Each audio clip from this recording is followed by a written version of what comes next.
Australia और Iran के बीच अब तनाव पैदा हो चुका है। ऑस्ट्रेलिया ने ईरान से सभी राजनयिक रिश्ते ख़त्म कर दिए हैं। ऑस्ट्रेलिया के अंदर ईरान के दूतावास में जो ईरान के राजनयिक थे उनको भी अपने देश से बाहर निकाल दिया है। दोस्तों, वो कहावत आपने सुनी है ना कि चोर चोर मौसेरे भाई। ऐसा ही कुछ हाल इन यूरोपीय देशों का और अमेरिका और इजराइल जैसे देशों का हो चुका है। ये सभी एक ही थाली के बैगन हैं।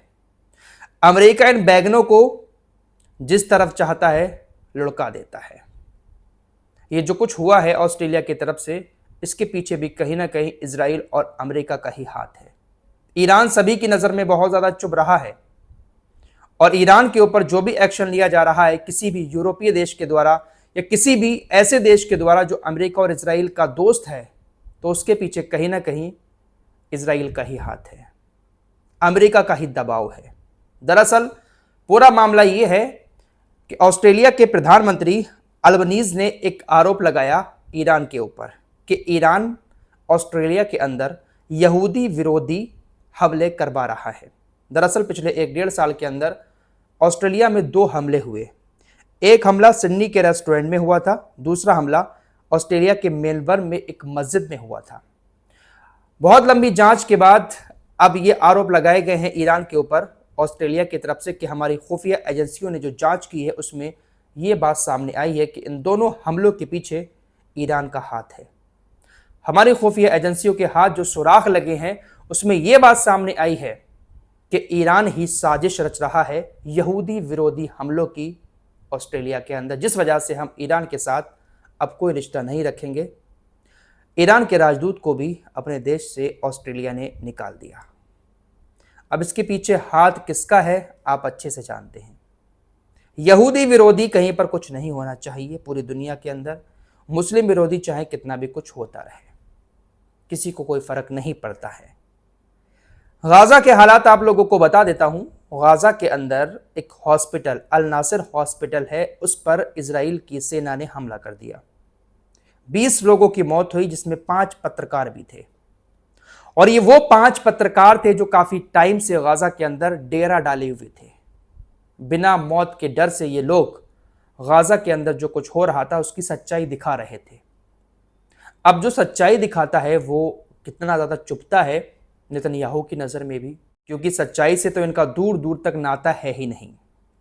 अल नासिर हॉस्पिटल पर हमला किया, उस वक्त ये 5 पत्रकार वहां पर मौजूद थे, ग्राउंड रिपोर्टिंग कर रहे थे। हमला होता है और हमले में 20 लोगों की मौत होती है, जिसमें ये 5 पत्रकार भी शामिल हैं।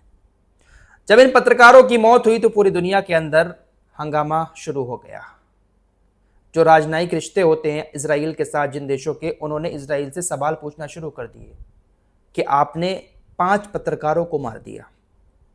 क्योंकि पत्रकार दुनिया के हर कोने में मौजूद हैं, तो कहीं ना कहीं जर्नलिस्ट की एकता भी देखने को मिलती है। काफ़ी सवाल उठने लगे नेतन्याहू की सेना के ऊपर, जिसके बाद नेतन्याहू की तरफ से एक स्टेटमेंट आता है। नेतन्याहू दुख जताते हुए कहता है कि जो कुछ भी हुआ है मुझे उसका बहुत ज़्यादा दुख है और मैं इसकी जांच करवाऊंगा। जो इसके दोस्त हैं, जो देश, वो भी कह रहे हैं नेतन्याहू से ढोंग दिखाते हुए कि आपको इसकी जांच करवानी होगी। और इजराइल के दोस्त देश इसलिए ऐसी बातें करते हैं, ऐसे स्टेटमेंट जारी करते हैं, ताकि इनके देश में जो पत्रकार हैं वो सरकार से सवाल ना पूछने लगें कि आप ऐसे इजराइल का साथ क्यों दे रहे हैं जो पत्रकारों को तक मार रहा है। इजराइल डिफेंस फोर्सेस की तरफ से स्टेटमेंट आया इस पूरे मामले को लेकर कि देखिए भाई, हमने जानबूझकर उन लोगों को नहीं मारा है। हम कोशिश करते हैं कि जो हम हमले कर रहे हैं हमास के आतंकियों के ठिकाने पर, उन हमलों में आम नागरिकों की ज्यादा मौत ना हो। यह स्टेटमेंट आईडीएफ की तरफ से आया है। और ये जो हमला हमने अल नासिर हॉस्पिटल पर किया था, यह सिर्फ पत्रकारों के ऊपर या आम लोगों के ऊपर नहीं था, बल्कि हमास के आतंकियों के ऊपर था और हमास के कुछ ठिकानों के ऊपर था, जिसकी चपेट में ये पत्रकार भी आ गए और आम लोग भी आ गए। 20 लोगों की मौत हुई है। दोस्तों, दुनिया की नज़र इस तरफ नहीं जाती। 1.5-2 साल पहले, 4 साल पहले अगर कोई घटना हुई होती है तो आज उसकी इन्वेस्टिगेशन होने के बाद रिपोर्ट आती है तो उसमें कहा जाता है कि ईरान यहूदी विरोधी काम करवा रहा है ऑस्ट्रेलिया के अंदर, इसलिए रिश्ते ख़त्म कर दिए गए।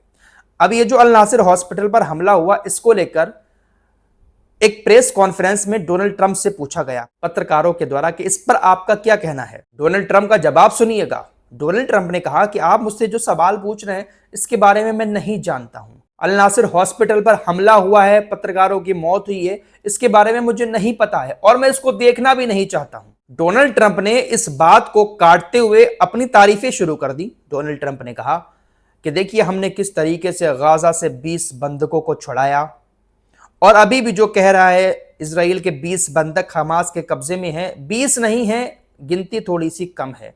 अपनी तारीफों का बखान उन्होंने शुरू कर दिया और उस बात को काट दिया कि गाजा के अंदर हॉस्पिटल पर हमले में पत्रकार मारे गए। अब दुनिया भर के जो पत्रकार हैं वो हर कोई गोदी मीडिया तो नहीं है, कुछ अच्छे ज़मीर के भी होते हैं।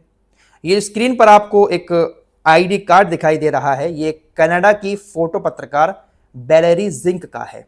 ये रॉयटर्स के लिए काम करती हैं, फोटो पत्रकार हैं। रॉयटर्स एक बहुत बड़ी न्यूज़ एजेंसी है, आप लोग जानते ही हैं, लेकिन रॉयटर्स के ऊपर भी आरोप लगते हैं कि एक तरफा रिपोर्टिंग की जाती है रॉयटर्स की तरफ से भी, गाजा की आवाज़ को उठाया नहीं जाता है। तो इस फोटो पत्रकार ने ये कहते हुए इस्तीफा दे दिया कि 245 पत्रकारों की मौत गाजा के अंदर हो चुकी है, लेकिन रॉयटर्स उस तरीके से आवाज़ नहीं उठा रहा है जिस तरीके से पत्रकारों के लिए आवाज़ उठानी चाहिए। रॉयटर जिस तरीके से गाजा के मामले में अपनी भूमिका निभा रहा है, मैं रॉयटर्स के साथ इस रिश्ते को अब आगे नहीं बढ़ा सकती। उन्होंने ट्विटर एक्स पर पोस्ट करते हुए लिखा, गाजा में पत्रकारों के साथ उनके विश्वासघात और हमारे 245 सहयोगियों की हत्या में उनकी जिम्मेदारी को देखते हुए मैं अच्छे विवेक के साथ रॉयटर्स के लिए काम करना जारी नहीं रख सकती। तो ऐसे ज़मीर के पत्रकार भी मौजूद हैं दुनिया भर में, हर कोई गोदी मीडिया नहीं होता।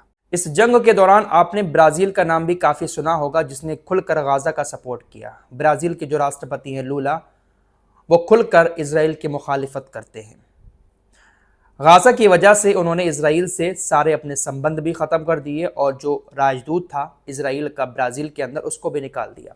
एक बार फिर से इस बात की चर्चा हुई कि इजराइल का एक नया राजदूत ब्राज़ील के अंदर भेजा जाए, उसकी नियुक्ति की जाए, लेकिन ब्राज़ील की सरकार ने ऐसा करने से इनकार कर दिया। यानी ब्राज़ील इजराइल के साथ ज़्यादा गहरे संबंध नहीं रखना चाहता। कुछ ही देश ऐसे हैं जो खुलकर गाजा के सपोर्ट में, फ़िलिस्तीन के सपोर्ट में बात करते हैं, जैसे दक्षिण अफ्रीका है, वो भी खुलकर हमेशा फ़िलिस्तीन का समर्थन करता है, एक तरफा बात रखता है। रूस की बात यहाँ पर कर लेता हूँ। रूस के बारे में ऐसा कहा जाता है हमेशा से कि ईरान का बहुत अच्छा साथी है। दुनिया भर की मीडिया रूस और अमेरिका के बीच एक बहुत बड़ी दुश्मनी दिखाती है। अमेरिका और चाइना के बीच भी बहुत बड़ी दुश्मनी दिखाई जाती है, लेकिन दोस्तों ये सब का सब ढोंग है। रूस के पास भी बहुत ज़्यादा परमाणु हथियार हैं, अमेरिका के पास भी बहुत ज़्यादा परमाणु हथियार हैं, और ये दोनों देश ऐसे हैं जो अपने आप को दुनिया का मुखिया बनाना चाहते हैं। अमेरिका तो बनता ही है, लेकिन रूस भी चाहता है कि मैं भी मुखिया बनकर रहूं, क्योंकि मेरे पास भी बहुत ज़्यादा परमाणु हथियार है। अब मिडिल ईस्ट के अंदर अमेरिका के अड्डे भी मौजूद हैं और रूस ने भी अपने सैन्य ठिकाने कुछ जगहों पर बनाए हुए हैं। अब इन लोगों का मकसद ये रहता है कि मिडिल ईस्ट के अंदर हमारी चले, कोई भी मिडिल ईस्ट का देश सामने आकर ताकतवर बनकर ना उभरे। ईरान एक बड़ी ताकत बनकर उभर रहा है मिडिल ईस्ट के अंदर, तो अब ऐसे में रूस भी कहीं ना कहीं ईरान के साथ दगाबाजी करता हुआ नजर आ रहा है। हाल ही में आपने सुना होगा डोनाल्ड ट्रंप और रूस के राष्ट्रपति व्लादिमीर पुतिन की मुलाकात हो गई, जिसको दुनिया कट्टर दुश्मन बताती है। दोनों देश एक दूसरे से मुलाकात कर रहे हैं। अब राष्ट्रपति डोनाल्ड ट्रंप ने कहा है कि हम पुतिन के साथ परमाणु निरस्त्रीकरण पर चर्चा करेंगे। अमेरिका रूस के साथ मिलकर परमाणु हथियारों में और कमी लाना चाहता है। इस प्रक्रिया में चीन को भी शामिल करना चाहता है। अब ये जो पुतिन के साथ राष्ट्रपति डोनाल्ड ट्रंप की मुलाकात हुई है, ये कोई ऐसी ही नहीं हो गई, बल्कि इसके पीछे भी एक बहुत बड़ी चाल हो सकती है। दोस्तों, दोनों देशों के पास भर भर कर परमाणु हथियार भरे हुए हैं और ये देश नहीं चाहते कि कोई और देश परमाणु ताकत बन सके, खासकर ईरान जैसा देश। तो अब क्या बातचीत कर रहे हैं दोनों देश? क्या बातचीत करेंगे डोनाल्ड ट्रंप और पुतिन? कि परमाणु हथियारों में कमी लाई जाए, निरस्त्रीकरण पर बात होगी, इसको खत्म करने पर बात होगी। अपने परमाणु हथियार जो भर भर कर रखे हैं वो सेफ रहें, और कुछ ऐसा ये नियम कानून बनाने की बात करेंगे जिसमें कोई और देश आगे बढ़कर परमाणु हथियार ना बना पाए। तो इस तरीके से ये लोग चाल चलते हैं, और चीन को भी इसमें शामिल कर रहे हैं, क्योंकि चीन भी एक बड़ा देश है, बड़ी ताकत है। तो ये 2-4 देश जो है वो अपने आप को पूरी दुनिया का मुखिया बनाना चाहते हैं, पूरी दुनिया को अपनी मुट्ठी में रखना चाहते हैं। इसीलिए मिडिल ईस्ट के सारे देशों को अपना गुलाम बनाए हुए हैं। ईरान थोड़ा सा आगे बढ़ रहा है तो उसको भी दबाने की कोशिश की जा रही है। फिलहाल ईरान की तरफ से एक स्टेटमेंट आया है कि हमने कई देशों में अपनी हथियार फैक्ट्रियां बनाई हैं और सही वक्त आने पर हम इसका खुलासा करेंगे। ऐसा अंदाजा लगाया जा रहा है कि शायद लेबनान, सीरिया, इराक, यमन, इन सारी जगहों पर ईरान ने अपनी हथियार फैक्ट्रियां बनाई होंगी। लेकिन कहा है कि कई सारे देशों में हमने हथियार फैक्ट्रियां बनाई हैं, हमारे पास हथियारों की कोई कमी नहीं है। ईरान के रक्षा मंत्री की तरफ से कहा गया कि हमारे पास इतने हथियार हैं कि इजराइल के साथ सिर्फ 12 दिन हमारा युद्ध चला था और हमने सिर्फ थोड़े से ही अपने हथियारों का इस्तेमाल किया, जो पुराने हथियार थे। अगर युद्ध 15 दिन और चल जाता तो इजराइल घुटने टेकने पर मजबूर हो जाता, लेकिन हम नहीं झुकते, हमारे पास इतने हथियार हैं।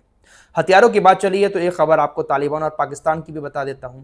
जिस वक्त अमेरिका का अफगानिस्तान में कब्जा हुआ करता था, अफगानिस्तान की सरकार के साथ मिलकर अमेरिका अफगानिस्तान को चला रहा था। तालिबान ने अटैक किया, कब्जा किया, अमेरिका की सेना वहां से भाग खड़ी हुई। अफगानिस्तान के अंदर अमेरिका ने भारी भरकम हथियारों का जखीरा जमा किया हुआ था, लेकिन जब तालिबान ने कब्जा किया तो अमेरिकी सेना सारे हथियारों को छोड़कर भाग गई।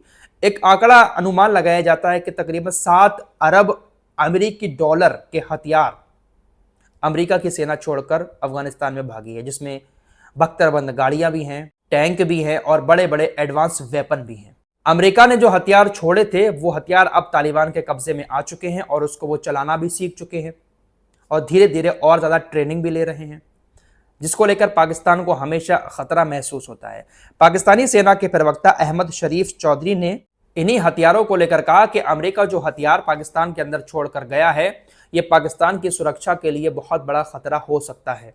पाकिस्तान चाहता है कि अमेरिका उन हथियारों को किसी भी तरीके से तालिबान से वापस ले ले। डोनाल्ड ट्रंप कई बार ये बात कह चुके हैं तालिबानियों से कि हमारे हथियार वापस कर दो, धमकी भी दे चुके हैं। लौट कर तालिबानी कहते हैं कि अगर आपको हथियार लेने हैं तो आइए और यहां से लेकर जाइए। फिलहाल इस रिपोर्ट में इतना ही, कुछ और खबरों के साथ फिर हाजिर होऊंगा। अपना ख्याल रखिएगा। अल्लाह हाफिज।